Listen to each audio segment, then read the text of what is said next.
This is OXO Good Grips Pop Containers 3.4 quads, and this is a pretty big container and it's pretty tall as well.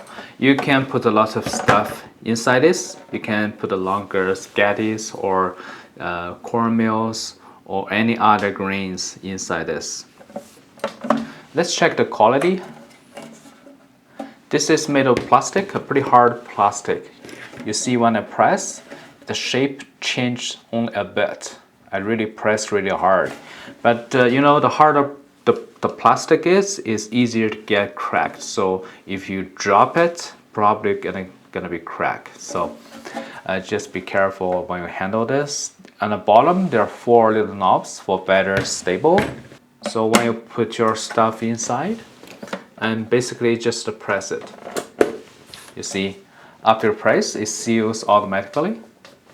And then you cannot open it by hand, it's airtight. And when you need to open it, just press.